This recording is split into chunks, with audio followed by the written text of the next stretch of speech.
This question is from CBSE sample question paper for 2026. Statement of the problem says the following graph shows the potential difference across the terminals of a cell against its load current. तो ये terminal potential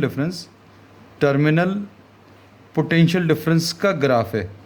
potential difference इसको अभी हम लोग V से represent कर रहे हैं वर्सेस करंट.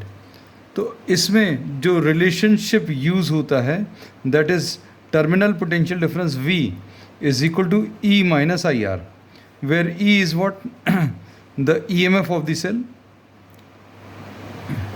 इस रिलेशनशिप को आप डायरेक्टली एग्जामिनेशन में यूज़ कर सकते हैं. Find the EMF of the cell, हम लोगों को EMF of the cell calculate करना है, एंड दूसरी चीज़ इंटरनल रेजिस्टेंस कैलकुलेट करना है. तो इसमें इस रिलेशनशिप को अगर आप अच्छे से देखें तो करंट की वैल्यू जब कम हो रही है या करंट की वैल्यू अगर ज़ीरो है तो ज़ीरो करंट पर पोटेंशियल डिफरेंस 6 वोल्ट्स है. So this point is represented by 0,6. तो करंट की वैल्यू अगर कम कर रहे हैं तो पोटेंशियल डिफरेंस जो है वो ज़्यादा आ रहा है, और ज़ीरो करंट पर टर्मिनल पोटेंशियल डिफरेंस की वैल्यू 6 वोल्ट है. So at I is equal to zero, terminal potential difference is equal to 6 volts. ये इसमें सब्स्टिट्यूट कर दो किस रिलेशन में, V is equal to E minus I R में. इसमें V की वैल्यू 6 है, E ऐसा ही लिखा है, I की वैल्यू 0 है तो 0 into R. So we say that E minus 0 is equal to 6, मतलब E will be equal to 6 volt. तो EMF ऑफ द सेल मिल गया 6 volts. So this is the answer to the first part. अब second part में they are asking for internal resistance. अब internal resistance calculate करने के लिए हम लोग इस डायग्राम का फिर से यूज़ करेंगे.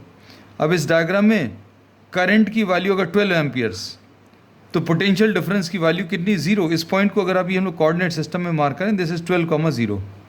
इसका मतलब ये है करंट अगर आप बढ़ाते जाएंगे तो टर्मिनल पोटेंशियल डिफरेंस, जैसे जैसे करंट आप इंक्रीज़ कर रहे हैं तो पोटेंशियल डिफरेंस कम होता जा रहा है. And at 12 amperes the terminal potential difference becomes equal to 0. तो इसमें दूसरा जो डेटा यूज़ कर रहे हैं कि I is equal to 12 amperes पर पोटेंशियल डिफरेंस की वैल्यू 0. इस पर पोटेंशियल डिफरेंस की वैल्यू कितनी है, 0. अब रिलेशनशिप फिर से वही, V is equal to E minus I R. सारी वैल्यूज़ को सब्स्टिट्यूट कर दीजिए.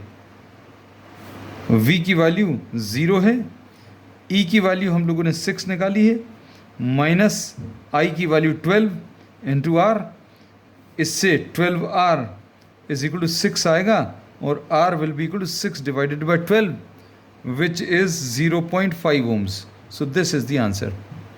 So internal resistance is 0.5 ohms and EMF is 6 volts.